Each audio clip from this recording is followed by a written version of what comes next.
We're all busy people, and when you're busy, you tend to put off fun for later. We've certainly done that, prioritizing calls with sources or script writing over taking a relaxing break. But one thing that helps us break that burnout-inducing habit is Best Fiends. This is a delightful mobile puzzle adventure game, and it's the perfect pastime to help you break out of the doldrums. We are both obsessed with this game, which pits a squad of quirky, freedom-loving bugs against a horde of autocratic slugs. Whenever we have some downtime, like we're stuck in line or waiting on a call, or just taking a break after editing together an episode, we can knock out a level or two. We sometimes have to travel far and wide for our journalism, so it's nice to be able to play offline, even when we're in an area with iffy internet. There's nothing better than getting on a roll and picking up tools to help in the quest to defeat the slugs. It's a nice mental break to take your mind off work and stress. Áine is on level 995. Kevin is on level 262. It's frankly getting embarrassing. You've earned your fun time. Go to the App Store or Google Play to download Best Fiends for free. Plus, earn even more with $5 worth of in-game rewards when you reach level 5. That's friends without the R. Best Fiends. Content warning. This episode gets into topics like murder, including the murder of children, as well as rape, violence against women and children, and suicide. There's also some profanity. Wait staff have to put up with a lot of nonsense. If you've ever worked at a restaurant, you know. If not, then, well, the numbers don't lie. In The Tipping Point, a 2021 study conducted by activist group One Fair Wage and the UC Berkeley Food Labor Research Center, Professors Catherine A. McKinnon and Louise F. Fitzgerald uncovered some pretty disturbing trends in the food service industry. The study found that 71% of female respondents, who were all restaurant workers, were sexually harassed at least once on the job. Researchers reported that this percentage is higher in restaurant work than in virtually every other industry. Those respondents mostly reported that customers were the main culprits, although some suffered harassment from their bosses too. And the situation is far worse for restaurant workers who make most of their money through tips. They, quote, experience sexual harassment at a rate far higher than their non-tipped counterparts. That rate is 76% of tipped workers, compared with 52% of non-tipped workers. Among tipped workers, wait staff were less likely to say the situation was corrected than their non-tipped counterparts. So here's the breakdown. Waitresses working for below minimum wage, who rely on tips to get by, can't always drop the smile and tell diners to clear off. Especially not if they work at a joint where management doesn't support ejecting creeps bodily into the street. That conundrum leaves them far more vulnerable to the attentions of lowlives while they're on the clock. In this episode, we'll profile the cases of 4 murdered waitresses. All met cruel fates at the hands of one man. Out of delusion or sheer entitlement, this man would show up at restaurants. There, he would interact with hardworking women assigned to serve him his food. He would consider these women his dates. And this man wasn't just hungry for whatever they had on the menu at these eateries. He frequented restaurants as a means of stalking waitresses, as his method for hunting prey. My name is Áine Cain. And I'm Kevin Greenlee. And this is The Murder Sheet, a weekly true crime podcast. Áine and I connected over the Burger Chef murders, a 1978 unsolved case involving the killings of 4 young restaurant employees. Now we're looking to track restaurant homicides. To help us understand the patterns of these crimes, we created a spreadsheet of nearly 1,000 eatery-related killings, the Murder Sheet. We'll be drawing on that data throughout Season 1 to give you a deep dive into undercovered crimes. We don't just rely on skimming the headlines. We dive into these cases to bring you in-depth coverage. We're the Murder Sheet, and this is Waiting on Death, the Many Crimes of Serial Killer Joe Ture.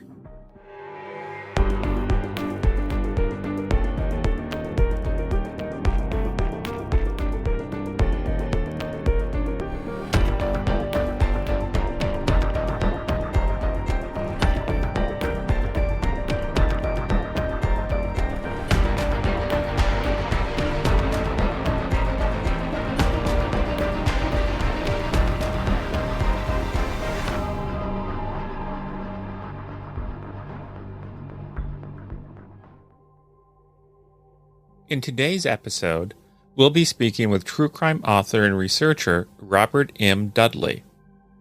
Hailing from Eau Claire, Wisconsin, Robert first began amateur sleuthing while looking into one of Minnesota's most infamous cold cases, the disappearance of Jacob Wetterling.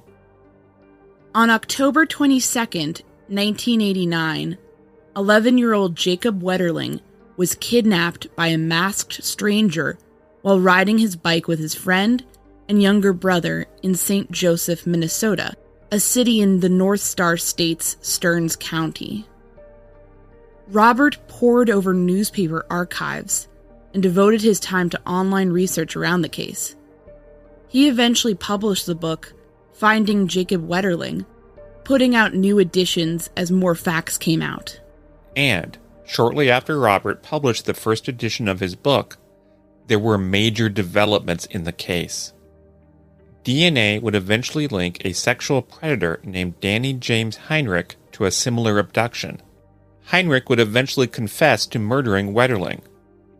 On September 1st, 2016, he gave police information on where to find the boy's body. In exchange, Heinrich was not charged with Wetterling's kidnapping, assault, and murder. He was, however, hit with 20 years for possessing child sexual abuse materials. But even after answers came about in the Wetterling case, Robert realized he wasn't done. In my research, I realized there was a lot of other unsolved cases in that small rural area, and they weren't well known, and so I decided from that point forward I was going to focus on lesser known cases and try to raise awareness and just keep them alive and that sort of thing. That small rural area is Stearns County. Here's Robert. Well, Stearns County is an area in central Minnesota. It's quite rural. There's one major city called St. Cloud. It's almost like a sister city to where I live in Eau Claire, Wisconsin. A lot of farming communities, a lot of people that originated from German ancestry. It was a popular place to settle back at the time before or as it became a state. For whatever reason, there just tends to be a lot of unsolved crimes there, or crimes that went on for a long time. When it comes to areas with a surprising number of unsolved crimes, Kevin and I have often expressed a similar feeling about the state of Indiana, although we acknowledge that this may be because we're just hyper-aware about cases close to home. But we asked Robert about his impression about why Stearns County has so many high-profile unsolved cases. Back in the 70s and 80s, they just didn't have the investigative tools and experience to properly investigate cases. In the Cold Cases of Stearns County book, there's several of them were solved, 15, 20, 25 years later. And the information to solve them was in the files, from within days of these occurring. For whatever reason, just the nature of how investigators were hired and promoted and trained, they just didn't have the tools. And I think they just got overwhelmed with some of the crime going on there. One man who contributed mightily to that crime wave was Joseph Ture. We've heard his name pronounced Ture and Ture. We decided to just go with Ture. Now, here is the main thing you need to understand about Joe Ture. He was a serial killer. He killed because he resented women, and he seemed to see them as little more than objects, which he could use to sexually gratify himself. I think one of the things that stood out to me about Joe Ture was that he was pretty disorganized and he was sloppy. Yet he went on this killing spree for several years. And I think the other thing is that, he had different methods of how he would kill. He was pretty consistent. I believe every known victim or killing he was involved a waitress at a restaurant. In some cases, it was a stabbing. One case it was a shotgun. Another case was a hatchet or some kind of similar tool. So there wasn't necessarily consistency with the pattern of his crimes, other than that he was focused on and zeroed in on waitresses.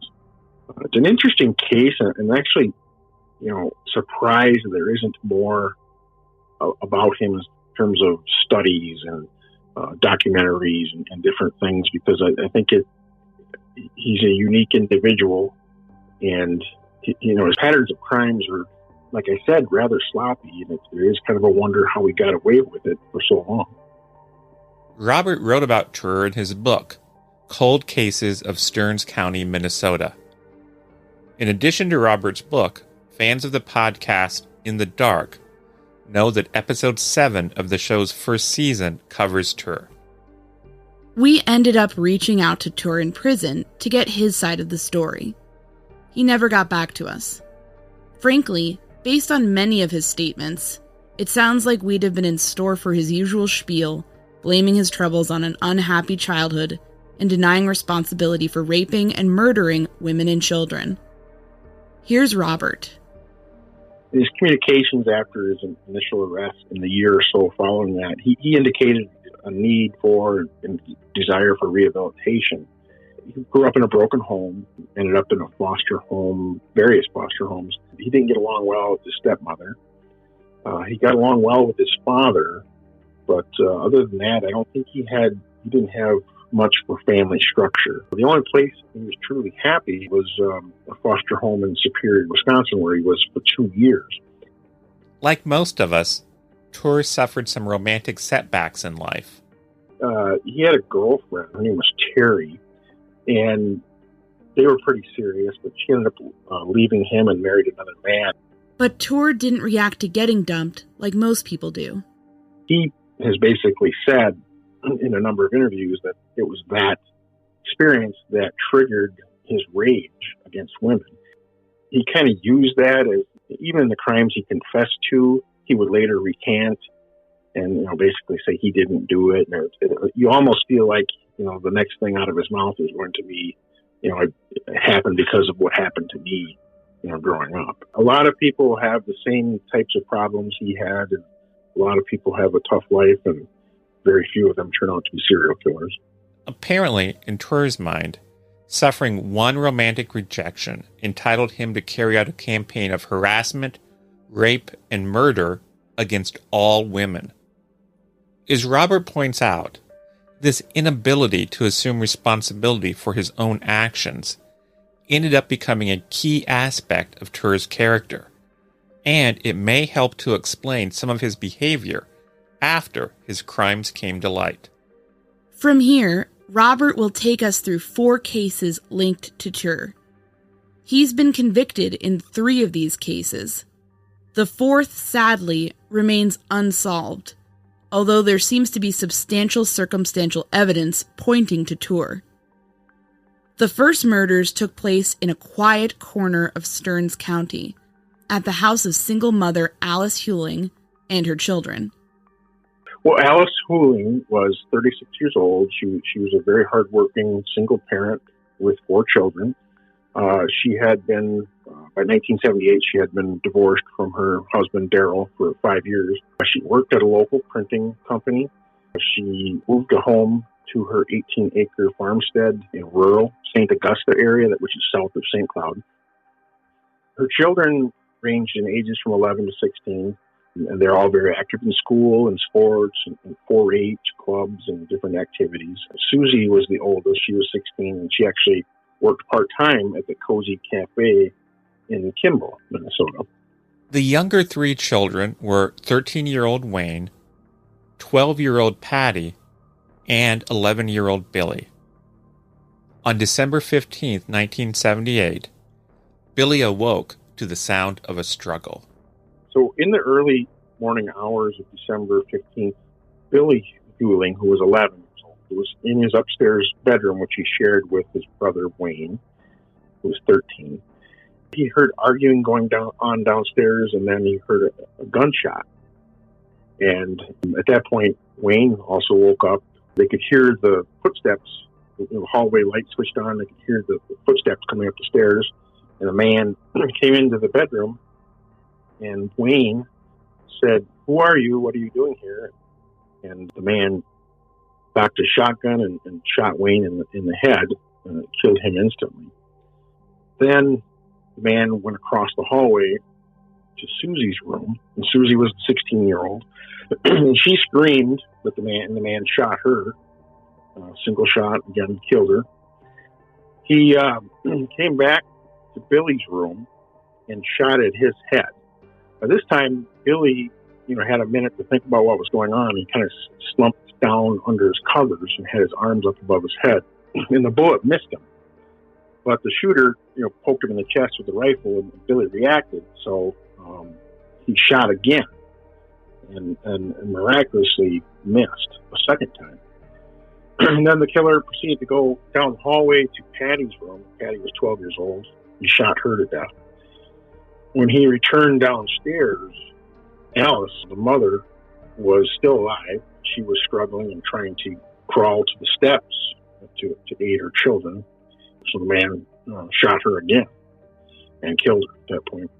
So Billy put on a coat and boots and was going to get help. And he was going to go next door to his neighbors, who was a Stearns County deputy by the name of John Dwyer. But he noticed that there were fresh footprints in the snow, and he figured the killer might be there.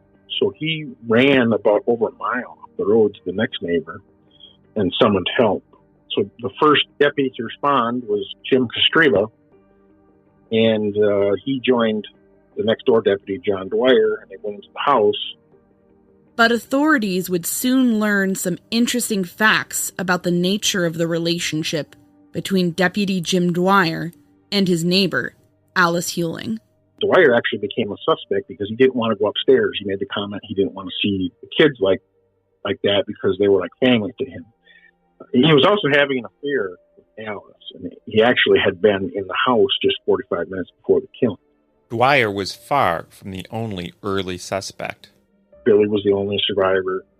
They launched a big investigation, and there were a number of suspects. Billy himself was a suspect because it was just, people felt it was hard to believe that he survived. It turned out that the killer had used slugs. He had 2 slugs that he used when he shot at Billy. And those are single shots. One bullet had a straight path through the blanket and into the wall, whereas all the other victims were shot with a bird shot, which has a wide spread. And he was very, very lucky. But he was cleared because his mother had been beaten, and they knew that he could not have done that at his age and his size and so forth. The ex-husband was a suspect, Darrell, but he was a truck driver and was determined to be out of state. Deputy John Dwyer was a suspect. He was eventually cleared. And then there was the drifter. We strive to inform the public with our reporting, but running a podcast can be a stressful enterprise. There's lots of sitting hunched over a computer, getting frustrated over uncooperative editing software. So that's why we are thrilled with our sponsor, Tenassi, a company that makes a range of products from a special and potent CBD plus CBDA formula. Kevin and I have made their lotions, salves, and tinctures a key part of our daily rituals. We feel they keep us calm and reduce our aches and pains. We hadn't tried out many CBD products in the past, but we found that Tenassi's pure and potent formulas really work for us.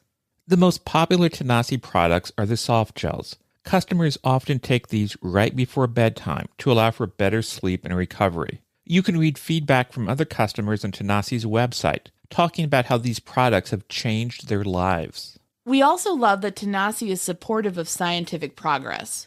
A total of 5% of all its revenue goes back to university researchers so they can keep looking into the CBD plus CBDA formula. Go to Tenassi.com and use code MSHEET to get 50% off at checkout. That's TANASI.com to get 50% off for your first order with promo code MSheet. Statements regarding efficacy and safety have not been evaluated by the Food and Drug Administration. These products are not intended to diagnose, prevent, treat, or cure any disease. Sometimes we get a bit freaked out by working on the murder sheet. We spend our days researching and talking about upsetting crimes. That can be anxiety-inducing. It often makes us think about our own safety. One thing that really helps alleviate those nerves is our Simply Safe home security system. We rest easy knowing that experts have our back at all times, and that Simply Safe's monitoring professionals will get in touch and send help if they pick up on any possible threats. Simply Safe is a robust solution that you can tailor to meet your lifestyle. We're talking about wall-to-wall protection from advanced sensors, which cover each room, window, and door. These hazard sensors keep watch for intruders, as well as other threats, like fires and floods. Whatever the crisis, Simply Safe is there to protect you and your loved ones. The company's monitoring pros can access proprietary advanced response technology to visually check on a possible break-in. If they see something is wrong, they will make sure police are dispatched swiftly. Don't miss this chance to save big when you protect your home with the best. Get 40% off your order when you visit simplysafe.com/msheet today. Customize the perfect system for your home in just a few minutes. That's simplysafe.com/msheet. There's no safe like Simply Safe. There had been a man arrested. About 4 days later, he was bothering customers at the Clearwater Travel Plaza restaurant nearby, and turned out he had a stolen car. Well, that was Joe Ture. A number of items were confiscated from his car. He was arrested, and he was interviewed for the Hewling murders, but was deemed not responsible at that point. Cops instead turned their focus to a different man. Top suspect actually became a priest, Father Paul Folsom, who was actually at various points was suspect in several other murders in Stearns County. I've never quite figured out exactly why, but he was investigated and taken lie detector tests for the Wetterling kidnapping as well as the 1974 murders of the Riker sisters in St. Cloud. Yes, you heard that right. Apparently, this priest was looked at in quite a few high-profile cases in the area. Here's Robert. He's still alive. He's somewhere living in a retirement home, but at times I've wanted to call him to find out why he was a suspect in all these cases. But some of the reasons that Father Paulson was suspect was he had misled investigators about how long he had known Alice. And, he had a couple of 12-gauge shotguns, which were the type of guns used in the murders. And he failed multiple lie detector tests. So at about the 1 year anniversary, Stearns County Sheriff Charlie Graff essentially declared that Father Folsom was his lone suspect at that point. While it's not entirely clear why he was considered one of the county's usual suspects, none of the charges against Father Folsom ever stuck. And even when they were working that lead, authorities started sounding pretty stumped in the press. In the June 21st, 1979 issue of the St. Cloud Times, Stearns County Sheriff Charlie Graff was quoted as saying the case would take time to solve as it involved a lot of quote-unquote dog work, and he could only spare one detective at a time. I can't afford to take a chance on losing this in court somewhere down the line. I'm not going to screw this case up by saying something, he said. You guys in the press can hang me if you want, but I sure as hell would hate to see somebody walk out of a courtroom a free man because of some technicality.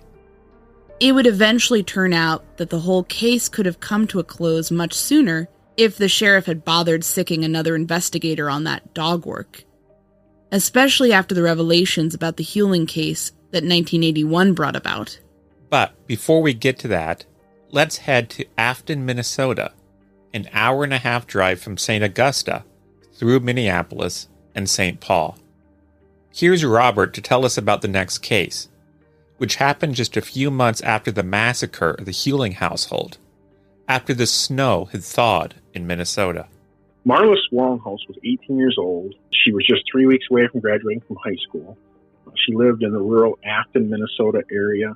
Went to high school in Stillwater, which is a border town on the Minnesota side of the St. Croix River between Wisconsin and Minnesota.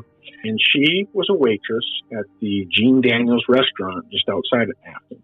Her stepfather's business, which was Greg's Auto Body Shop, was actually diagonally across the street from there. On a Friday night, I believe it was May 4th, she was being harassed by a man in a leather jacket. And he was basically trying to ask her for a date. He offered her a ride on his motorcycle. She declined, and she continued to serve him. And then he finally offered some good dope in exchange for a roll in hay. He felt that was a fair trade. And that got him kicked out of the restaurant by the manager. And so the man went outside, revved up his motorcycle, and then left. But Marlys, when she was driving home, felt uneasy, and she had told others that she was being followed by the motorcycles. And then so she did some zigzagging and took some different roads and felt like she lost him. And then she went home. The next week, Tuesday, May 8th, Marlys drove to school. Again, just 3 weeks left until graduation. On her way home after school, she dropped off a couple friends, then went to town and picked up some mail for her mother at Greg's Auto Body. So that's kitty corner from the restaurant where she worked. So Marlys drove home. She got there. She noticed there was a Mustang in the yard, and that was not unusual with her stepfather's auto business. There was quite frequently stray cars there, unfamiliar cars. She went inside the house and was almost immediately confronted by this man, and he demanded sex, offered her dope. She refused, and the man hit her 3 or 4 times in the head with a hatchet. About 3:50 that afternoon, Marlys's mother, Fran Wolenhouse, came home and found her daughter's body lying in the office, and she called the ambulance, and Marlys was rushed to the hospital. And she stayed in a coma for a couple of days before she ultimately died of her injuries. There was a pretty big investigation. There were some local suspects. There was a neighbor who was a drug addict. He was a top suspect for a number of years. But like the Healing case, the brutal murder of Marlys Wolenhouse remained unsolved for a number of years. Had her murderer been apprehended immediately, then it's likely that another young woman would not have disappeared from St. Cloud that autumn. Here's Robert to discuss the story of 20-year-old Joni Biersbach. She worked full-time as an admin person at the Stearns County office. I don't know exactly what she did, but there was some kind of social services type work. But she worked part-time as a waitress at the Perkins restaurant in St. Cloud. And she played volleyball every Monday night. And on her way to volleyball on Monday, November 5th, 1979, she stopped into Perkins to get her paycheck. And she was never seen again. The following day, her fiancé, John Fishback, drove from Melrose to St. Cloud. They did this every Tuesday night. They would have a date night. And that was about 40 miles away. John worked on the family farm there. And so he drove Tuesday night to meet Joni at her apartment. And her roommate said she wasn't there, and they hadn't seen her since the previous night when she left for volleyball.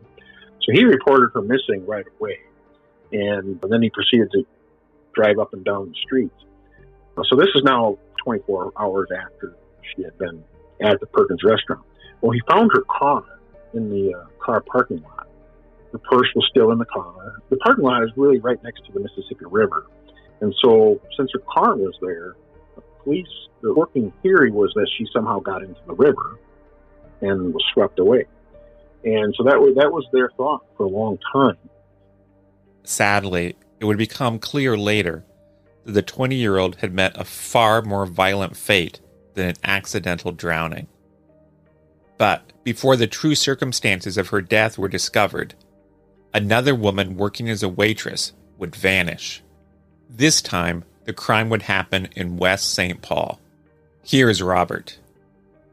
Well, Diane Edwards was 19 years old, September 26, 1980.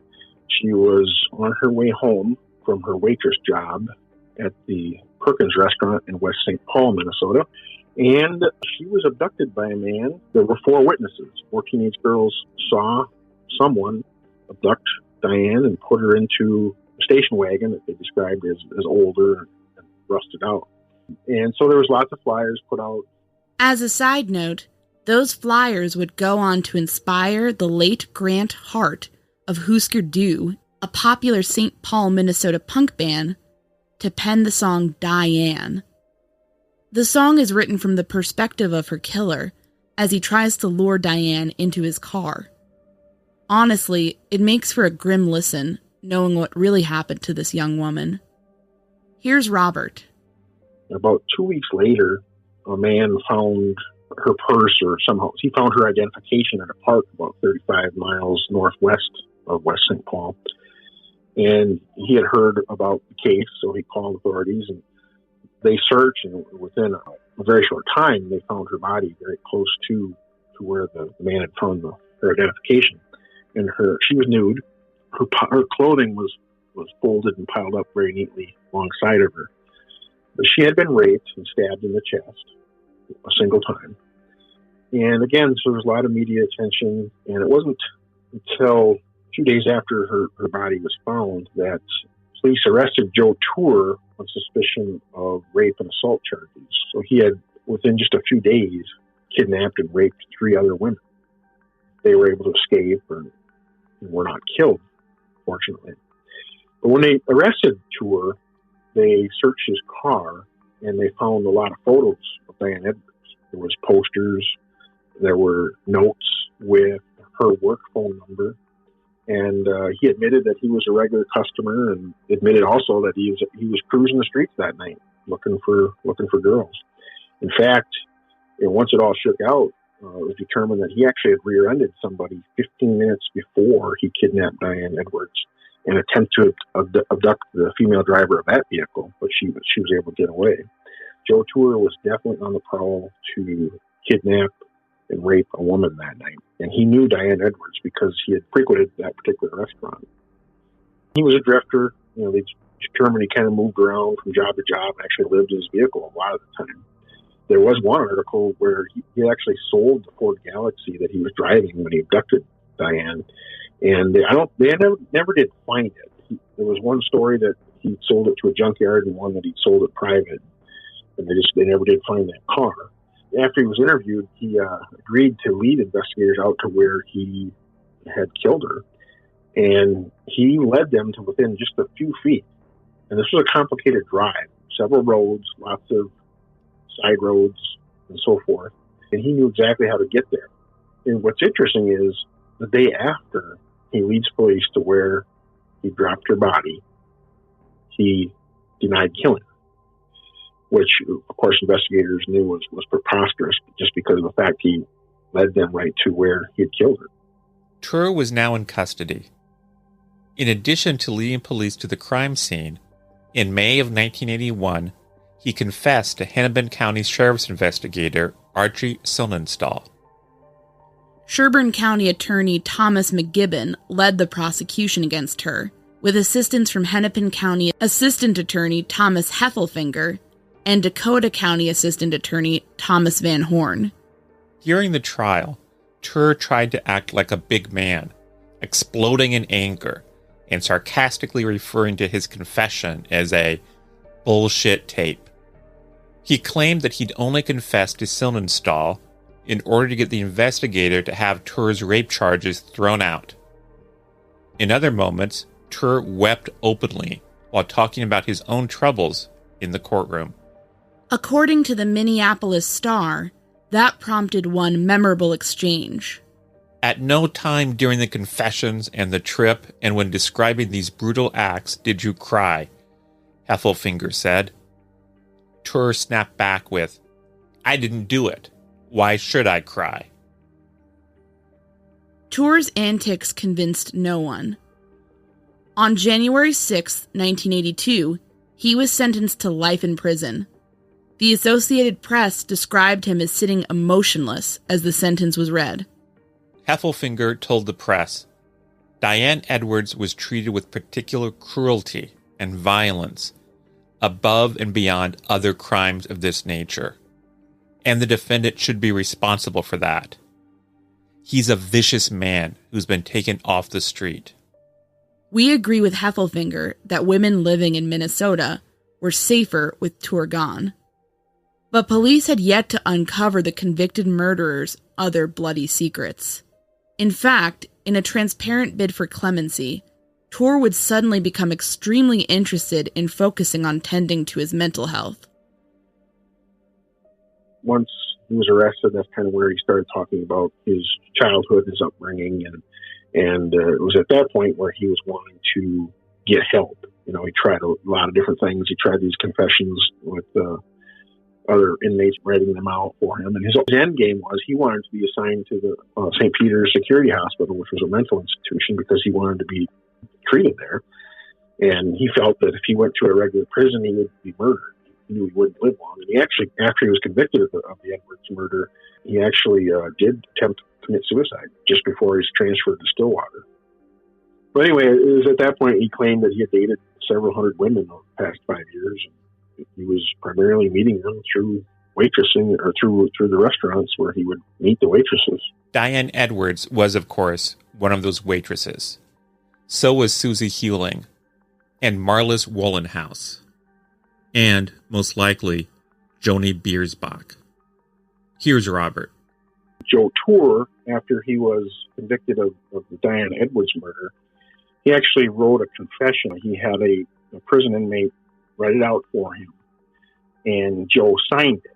On January 8th, 1982, days after Ture's conviction, the Winona Daily News reported that KSTP-TV had broke the news that Ture had confessed to the Hewling murders and the murder of Marlys Wollenhaus. The Associated Press also reported that an informant allegedly linked Ture to the disappearance of Joni Biersbach.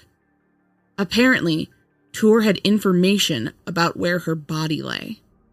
And he had indicated that he dumped her body in the quarry. It's called Dead Man's Quarry in St. Cloud, and that's actually the same quarry where the Raker sisters had been stabbed to death in 1974. They searched the quarry. I think they dived for about 2 days and couldn't find anything. And so the case was quiet again for another couple of years. I think just given the fact that her body wasn't where Ture said, it just made his story unbelievable. But in 1984, a 7-year-old boy was hunting along the Mississippi River, just downstream a few miles, and he found some bones, and he brought them to show and tell. And the principal felt like they were human bones, so he called the boy's mother, and she called police, and he led investigators to where he found the bones, and they found more bones. They found teeth, they found jewelry, and they found a sweater. And I believe it was through dental records they were actually able to confirm that was Joni Biersbach's body. And they knew just from evidence at the scene that she was put there. She didn't drift down the river. One of the key points they made was that because this is several miles from where her car was, one of the first things that falls off a human body when you're in the water for an extended period of time is your jewelry, your rings. And they were still with the bones, so they knew that where she was found was where she was put into the water. So once they identified her, in fact, her fiancé, this is now 5 years later, John Fishback was at his brother's wedding in northern Minnesota, so he was called by investigators to rush to St. Paul, and he confirmed again that it was Joni. And at that point, he was the top suspect, as you would expect a loved one to be. So he did a lie detector test, and they raked him over the coals pretty good. And then the case, it was dormant for another 12 years after they found her body. So Ture's confession in the Biersbach case went nowhere. And in his typical style, Ture had quickly walked back all admissions in the press, calling them BS. It would have been very easy to dismiss him as a one-time killer who liked to boast and make up stories to pester police or to soothe his ego with more attention. But a decade after Biersbach was found murdered, Ture would find himself under scrutiny once more. See, the year 1994 would prove to be a turning point for the Marlys Wollenhaus investigation. Here's Robert. Something prompted the case to heat up again in 1994, and they actually offered a $20,000 reward. started to get some more tips. The investigation was energized. And again, at about that same time, Everett Doolittle took over the case as part of the cold case unit with the BCA. That's Everett Doolittle, who was then a senior special agent with the Minnesota Bureau of Criminal Apprehension. He was part of a cold case homicide unit reviewing unsolved crimes. Remember his name. He's going to be the one to help close out a bunch of these cases. And one of the things he noted was that when Marlys' murder was one of those that Joe Ture had confessed to back in 1981, 82. But then he recanted and said, I couldn't have done it. I was working at the Ford plant in St. Paul. So investigators at the time duly investigated and found that, indeed, Joe Ture was punched in working the second shift on the date of the murder. Just because of the timing and the distance, he could not have been the killer. So they moved on. So when Everett looked at this, he decided to double check. It was true, there was a Joe Ture punched in at the Ford plant, but it was Joe Ture Sr. Joe's father was working that night. So now the alibi is no longer valid. Ultimately, Ture was indicted, tried, and found guilty. I believe that was 1998. So 19 years after the fact, he finally was convicted of the Marlys Longhouse murder. Doolittle also delved into Joni Biersbach's case file. Investigator Everett Doolittle was reviewing the file, and there was another inmate by the name of Jeffrey Morris who had written one of Ture's confessions. There's multiple confessions, and in this particular confession, he made the comment about the speedometer in the car that made a loud ticking sound, and Ture had told him it drove him nuts, drove him crazy. And so Doolittle followed up with Joni's family and confirmed that, in fact, her car, the speedometer, made a very irritating and loud ticking sound. And so once again, there was, circumstantial evidence, but ultimately they determined that it was very, very likely that Ture had murdered Joni Biersbach. This is a chapter I called A Tick Short of Justice because of the ticking sound and the fact that Ture was never tried in that murder. As I was posting about this case, I heard from a number of people. One was a cousin of Joni's. She described to me how she was with Joni's father when a call came in that they had found her body and identified it as Joni. And she said that was the first and only time her and other members of the family saw her father break down and cry. And so it was a very emotional moment for them. I also heard from John Fishback himself, and he appreciates that Joni's name is still out there, and he's still bitter about the fact that there was no justice. The other interesting thing is I had somebody who was following my author page. I had posted a couple things about Joni. This is back as I was writing, and she messaged me and says, Rob, I actually witnessed Joe Ture take Joni Biersbach from the Perkins restaurant, and she was a teenager, and she was there with two of her siblings and her mother, and she saw something happen. She didn't know what was going on at the time, but then the next day on the news, they showed a picture of her, and her mother said, "Say, come in here by the TV. Isn't that the woman we saw at the Perkins last night?" Sure enough, it was. And so she eventually had to testify. There was never a trial for the Biersbach case, but I believe it was during the Marlys Wallenholz case that she had to come and testify that she saw Ture basically kidnap Joni from the restaurant. But it was interesting that because she reported that to police at the time, within a couple of days of her disappearance, but it was never followed up on until Doolittle read through the file. There just wasn't follow-up. The closest to the family I've talked to would be her former fiance, and I think that resigns to the fact there's never going to be justice in the case. Ture is never going to get out of prison. The DA had just indicated that they're confident he did it, that Ture committed this murder, but they felt like there was not enough direct evidence to convince a jury beyond a reasonable doubt. And once again, in this case, Joni was stabbed, and in his confession, I think he had written also that he strangled her after raping her in the woods there, near where he dumped her body. Sadly, Biersbach's case remains technically unsolved, although the evidence certainly points toward Ture. But Ture would face justice in one more case, the massacre of the Hewling family. Doolittle took on that case, and he caught a number of chilling details that the original detectives had missed.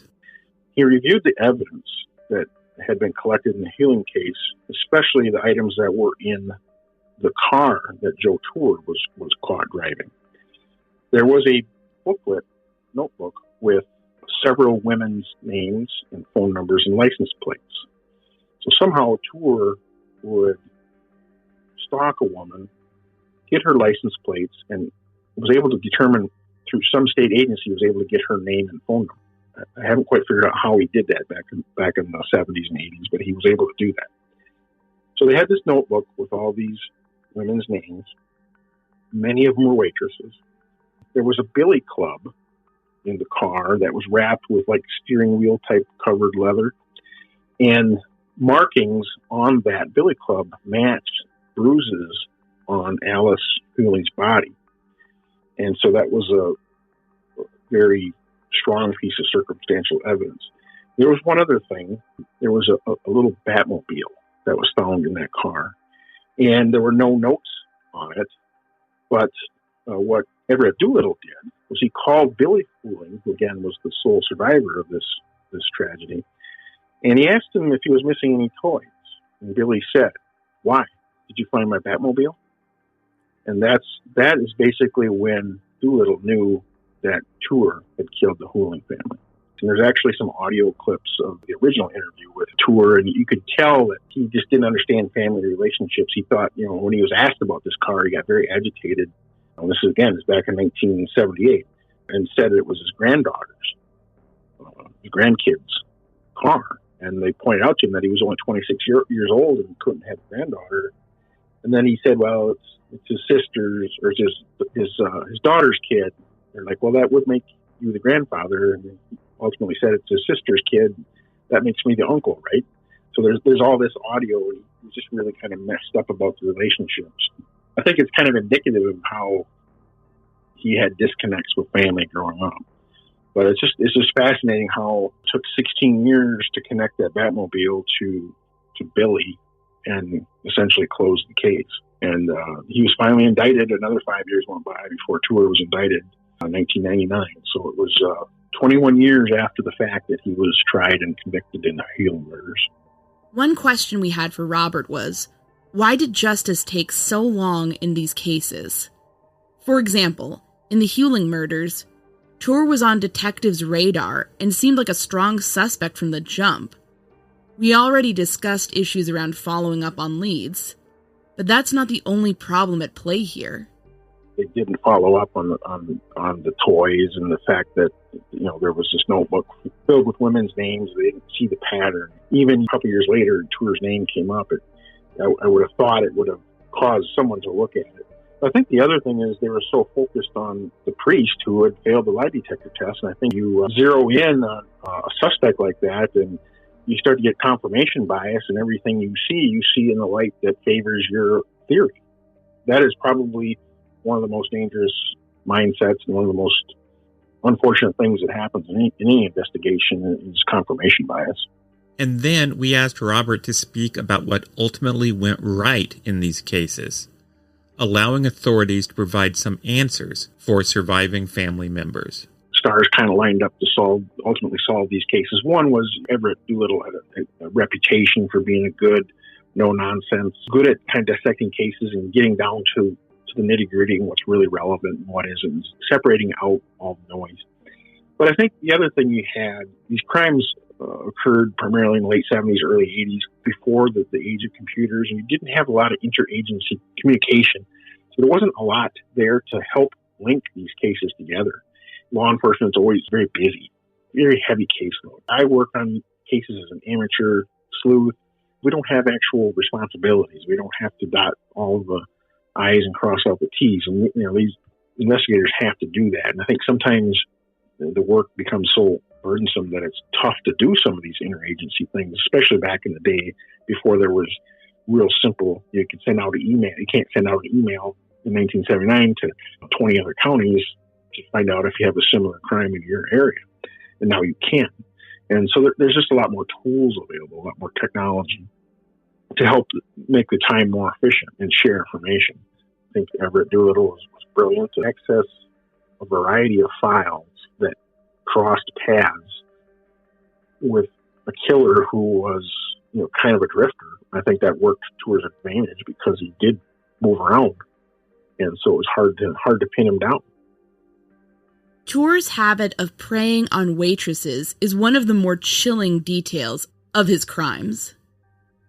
Here's a man who seemingly saw the waitresses he encountered not as human beings worthy of respect, but as objects to project his needs and desires onto.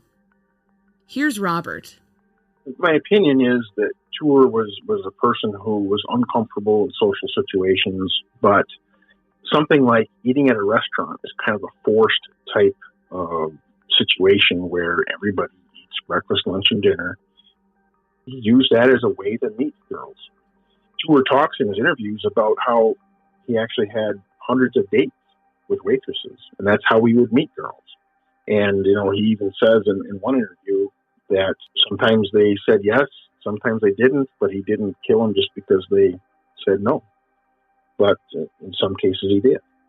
But I just think that for him, it was a programmed type of social situation that he could make himself fit into. Anyone can come into a restaurant, order foods, and chit-chat with the waitress. It's part of their job. It's part of the process. And I think he was able to fit himself into that situation and couldn't do that in any other way. You'll notice that Alice's oldest daughter, Susie, was a waitress at the Cozy Cafe in Kimball, Minnesota. And after the fact, I had seen some documentation that he had actually harassed Susie and asked her for a date in the parking lot after work. And she rejected him. And that, he has said, whether it was in the letters, the confession letters he wrote with prison inmates' assistance, he has said that his intent was to go there to rape Susie. That's why he was at the home. In another case, he actually had gone there early in the day and was going to kill all the chickens at the farm, but decided to come back that night and rape Susie. So he definitely had stalked her. He knew where she lived. And that was kind of a pattern as he would follow women, find out where they lived and get their names and numbers. That was his modus operandi. As we mentioned earlier, Ture is still alive. He is currently incarcerated at the Minnesota Correctional Facility at Stillwater. There are no restaurants there. There are no waitresses to stalk there, no women feeling pressure to smile at him, to accommodate him. 71-year-old Ture gets to chew his food in a prison cafeteria while he waits on death. Thanks so much to Robert for his excellent insight on these cases. We'll link to his Facebook page and books, both on the Wetterling case and crime in Stearns County, in our show notes. Justice for Marlys by John S. Monday is another book dealing with this case. Monday married Marlys's mother. We're also linked to the tipping point study we referenced at the top of the show. This episode also cited reporting from the Associated Press, the Minneapolis Star, the St. Cloud Times, and the Winona Daily News. To our surprise, we've gotten a number of requests from people saying they would like a way to help financially support our efforts with the show. So, if you are interested, we are relaunching a Patreon page, which you can find at www.patreon.com/murdersheet. Join us there for 2 live video question and answer sessions each month. You can ask us anything, suggest new cases for us to look at, or even offer ideas for new leads for us to follow. If Patreon is not your thing, you can buy us a coffee at www.buymeacoffee.com/murdersheet.